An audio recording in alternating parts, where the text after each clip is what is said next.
In this video, I'm going to be upgrading my vise jaw, and along the way, I'll share 3 tips and can almost guarantee that you won't heard of at least one of them.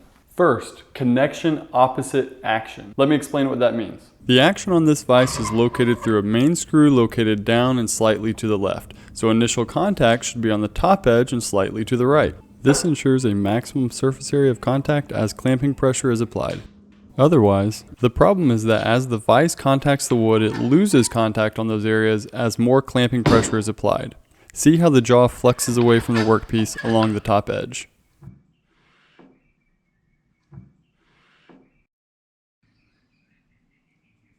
This still holds, but it's definitely not ideal. This will be more noticeable on softwood jaws, thin jaws, and as the main screw is farther away from the clamped workpiece. This can be fixed in 2 ways. Stiffen the jaw, create a taper. I'll be increasing stiffness by doubling the thickness of the jaw. First, I prepare the new jaw by locating the holes and drilling them out.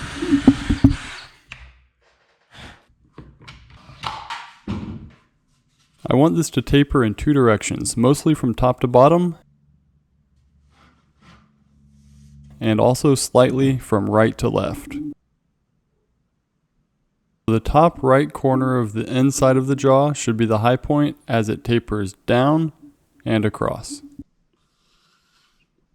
I'll gradually plane more on the left edge than on the right edge, and plane more on the bottom edge than on the top edge.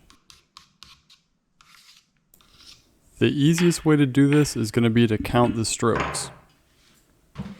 1, 2, 3, 4, 1, 2, 3, 1, 2, and 1. This gives me 4 strokes on the bottom edge and only 1 towards the top. I repeat that process until I have a nice taper going from top to bottom.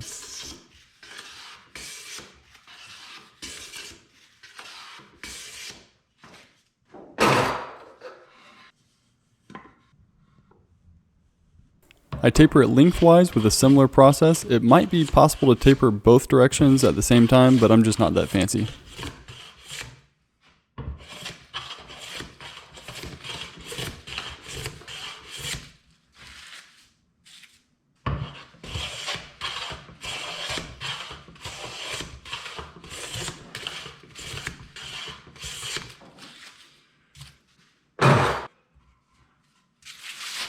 As I dry fit this, I realize it looks a little bit terrible, so I measure and see I have about 2 inches on the face, so I mark out for some bevels.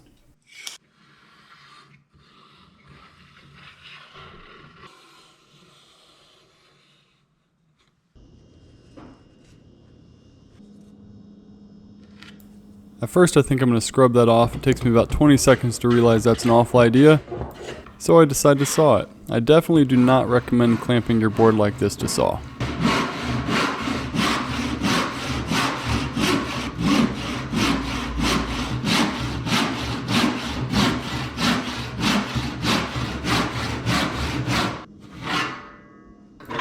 I gotta be honest, with such a rickety setup, I really didn't think I was gonna be able to stay tight on the line. If you can at all appreciate this too, then hit the like button.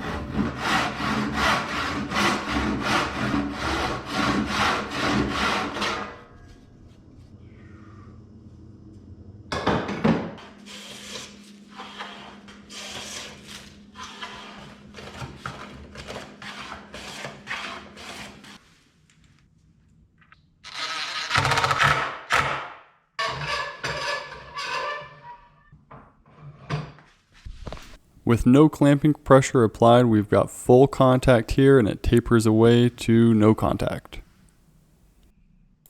And here you can see the taper where it's thinner at the bottom, full contact at the top.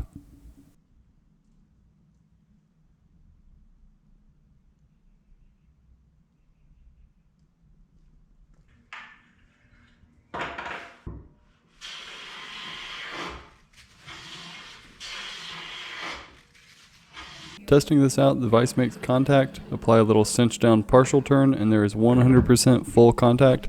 This will give the most secure clamping with the least amount of pressure.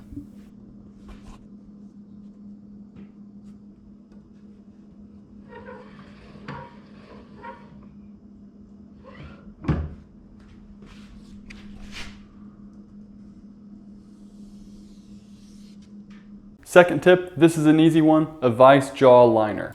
If you watched the video of me building my new workbench, you know I'm using crubber, which is a cork and rubber gasket material. I've also used leather in the past, which worked really well too.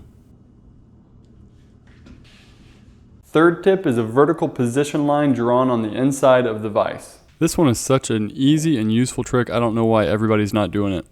This gives you a quick and easy visual reference to clamp a board straight up in the vise.